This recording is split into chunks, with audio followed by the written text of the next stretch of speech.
Yeah, before I get into my list, I'm sitting here looking at myself in this thing. You ever be sitting at work or be out like in public or whatever, and you probably think you cute as hell, and then you look in the mirror and you're like, what? I look, I look like I need a nap, like a 3-day nap. Okay, got that out the way. So, this wig is just not working for me today. I need to cut some layers in. I know I'm all over the place. I'm sorry. I need to cut some layers in it because this is just getting ridiculous. It's just long for no reason on the side. It's just, no. I asked my kids for some hair for Mother's Day, so let's see how that works out. Alrighty. Number one, I'm a lot stronger than I ever imagined. Being a mom, you go through a lot of stuff, especially as a single mother. And so you realize you're way stronger than you thought you were. Stuff you thought you wouldn't be able to make it through, you figure out a way to do it. Number two, it is possible to love someone more than yourself. Sacrificing, number three, sacrificing becomes second nature. You pretty much will not eat so they can eat or whatever. There's no such thing as time alone. Being a mother, you pretty much, your kids are always with you. It's just damn it, my kids are grown now. They're always with me. So yeah, there's no such thing as time alone. Don't try to pee by yourself. Don't try to sneak and eat something by yourself. I literally run away from home once a week now. I run away to a bar, or yeah, it's a bar. I'm not even gonna try to jazz that one up. It's a bar. Number five, my food will always taste better than my kids' food. You can make their plate and they'll like pick over it, but as soon as your ass sit down and start eating, oh, they want everything that's on your plate. Number six, nothing is ever yours and yours alone, ever again.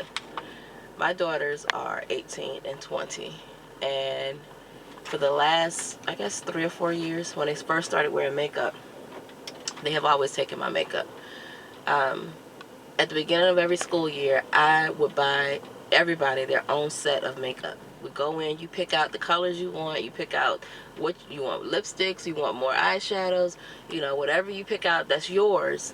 And some way or another, they're always in my stuff, always. Like my youngest performs, so her makeup collection is a little more extensive than the 20-year-old's makeup collection. But my brushes always end up in her room, or my lipsticks, the same ones you tell me I shouldn't buy. Oh, mama, that's not going to look cute on you. Don't do that. You look like somebody's mama. Half I am somebody's mama. Okay, sorry. Back to the list. You will always have a secret obsession with Disney movies. I am 42, and I will sit in my house, sit in my room, and watch Disney movies over and over. Like Frozen, yes. And not even just Disney, Pixar, all of them. I watch them. The Minions, How to Train a Dragon. I haven't seen the new Minions movie, and I haven't seen Home yet. I might try to watch those over the Mother's Day weekend. And then Inside Out was pretty good too. So yeah, you have a new obsession with kiddie movies. Balancing on the edge of the bed when your child takes over gets easier. This is mostly for toddlers. When my kids were toddlers and they want to sleep in the bed with me, kids sleep wild as hell. Like, they go on a world tour in their sleep, but around the bed. It's just crazy. Because I will always end up on the edge of the bed because you want to lay sideways with your feet in the back of my neck. Number 10, you realize that medical degrees are overrated. You already have all the knowledge that they have. This is true. I have become WebMD. My friends will call me if something is going on with their kid. Girl, I don't know what's happening, and this is going on. He's coughing, da da da, and I run down a list of symptoms or whatever. Like, oh, because I have my first child. We were in the ER or the doctor's office all day, every day. We were always there. Anything happened, he coughed too hard, we were at the ER. And then about the second child, I was like, let me figure this out because I'm not going to be sitting down here all day long. You take them to the ER because they have a temperature and you can't get their fever to break. And you get to the ER and they give them the same thing that you've been giving them and the fever breaks. So I asked the nurse, the triage nurse one day, I said, I've been doing this already. I've been giving him Motrin, and I've been alternating Motrin and Tylenol, Motrin and Tylenol, and nothing is happening. What are you doing differently? And she said, we doubled the dose. The hell? So first of all, I'm bringing my child to the ER for you to overdose him? Yeah, it's craziness. So, I'm trying to balance this thing, but my hand is shaking, and I got my hand on the steering wheel. This is just not the right setup. My arm is tired. Yeah, just wasn't a good setup today. Anyway, back to the list. Where are we? Being prepared for anything becomes second nature. Yes, it does. I have, in my purse, I have little pouches. They're usually my Ipsy bags. I reuse them. But I have a first aid kit, and I think one of the tags this month is what's in your purse. This is going to be hilarious. But I have a first aid kit in one of the bags, and it's got every medicine you can think of that a child would need or you would need. I have a thing in there for pads. I got extra underwear for me and my daughters. If somebody has an accident or whatever and they need extra underwear from their period or something, I got you. I have a thing in the back of my car that has everything for them. So you're always prepared. You're prepared for anything. Keep candy. I have straws. I got a bag with plasticware. Hand sanitizer. It's just, yeah, you're prepared for everything. You gain a superpower of being able to control your child with one look. That might be my greatest power. Like, they get the acting up or cutting up across the street or whatever, or just anywhere, and you give them that look and they straighten their asses right up. Yeah, that would be me. My kids were afraid of the bathroom, because my thing was, do we need to go to the bathroom so you can get your mind right? And we go in the bathroom, they know I'm tearing their asses up when we get in there. So, yeah, I just said the word bathroom. They're like, my mind is right, Mommy. I got my mind right. Sound like child abuse a little bit. You become a magician in the kitchen. Yeah, you can go in the kitchen and make a meal out of any damn thing. I remember one time we had nothing but noodles. We had some oodles of noodles, and then I had some veggies in the produce drawer in the refrigerator, and I had some chicken breasts. And I was like, okay, I'm tired of giving my kids just noodles. I really feel like I'm failing my children as a mother if I keep giving them oodles of noodles for... I think I've been covering up the damn microphone to this thing the whole time. I just thought about that. Oh, I don't want to have to do this over again. I really think I've been covering up the microphone the whole time. I'm going to have to listen to this when I go back inside. If I got to slide back out here to redo this damn list, I'm going to be real mad. Anyway, so I felt like I was failing them as a mother, giving them noodles for dinner every night or several nights. And so, I don't know what made me decide to do this, but I sauteed the vegetables and the chicken in a pan, and then I added the noodles in a little bit of water and kind of covered it and let it steam, and so the noodles could soften up. And I didn't use the packet that came in the noodles. I used that to season my chicken. And then I used like maybe some soy sauce or something like that to give it some extra flavor. And that was the best. When I tell you my kids will request that menu or that meal often, yeah. Then we started experimenting, doing shrimp, and then we'll do beef or something like that. So yeah, that turned out, good. You become a magician. You learn how to read a book, watch TV, brush your teeth, fix your child's hair, all at the same damn time. You can do all these things simultaneously. To this day, I will turn on the TV, pull out my tablet and my phone, play on the laptop or whatever. I'm playing on everything and watch the TV at the same time or reading a magazine. My daughter hates it. She hates that I do that.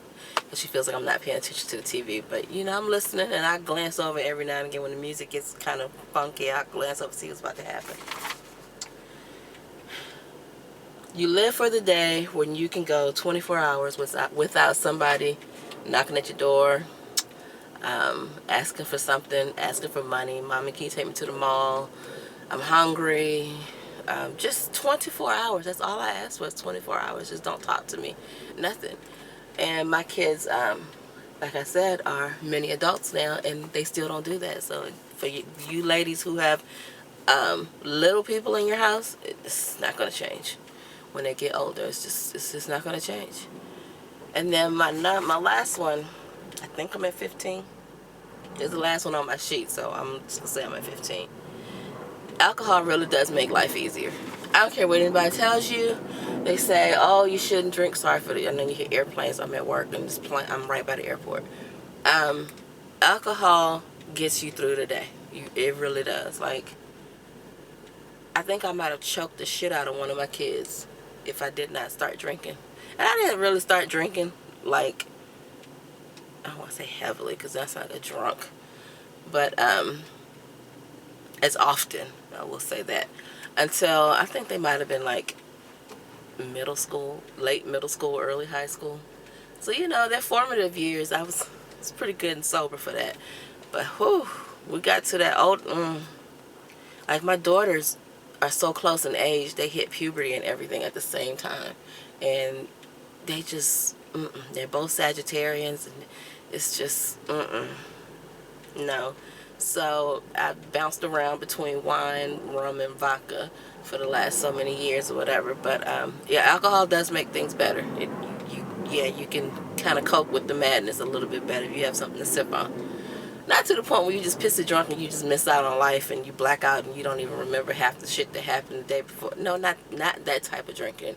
Drinking just like, I'm going to have a glass of wine when I get home today, or I'm going to have me some vodka and cranberry juice today because it's been one of them damn days. I needed something a little stronger than wine. But, yeah. Now, I will say this.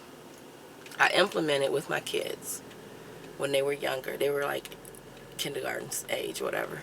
And, well, my youngest was in kindergarten. And so the thing was, I wanted PTA, personal time alone. I saw it in a magazine and I just ran with it.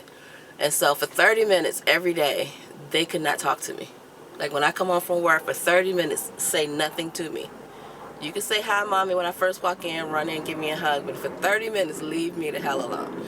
I want to be in my room with the door closed for 30 minutes. And it worked. It really did. They honored the 30 minutes. However, the girls would sit outside my door and write little notes and then slide them under the door saying, it's 30 minutes up yet. When your PTA is over, can we have some cereal? So, yeah. But to this day, we still try to do the 30-minute rules. I don't get 24 hours, but I do get 30 minutes.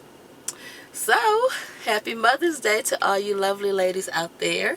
I don't know what you guys are doing for Mother's Day. I have the same request every single year. I tell my kids I want to be left the hell alone. I don't want to go to dinner. I don't want you to clean your room. I just want to be left the hell alone. Just do not talk to me for an entire day. That's all I ask for. It never happens, but that's all I ask for. So yeah, happy Mommy's Day. Boop. Hey loves, it's me, Mocha Divine. Welcome to my cluttered mind. Today is a Coffee Date Thursday video, and the tag was what does being a mother mean to me. I might be screwing that all the way up. I don't have it right in front of me. I'm in the car trying to do this on my lunch break. But yeah, so I came up with 15 things about being a mommy. My regrets are many adults now. They are 23, 20, and 18.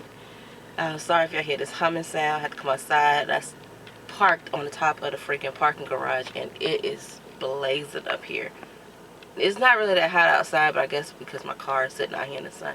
Whatever. It's hot as Satan's nuts in my car, so I had to turn the air on while I do this real quick. So yeah. Anyway, on to the list.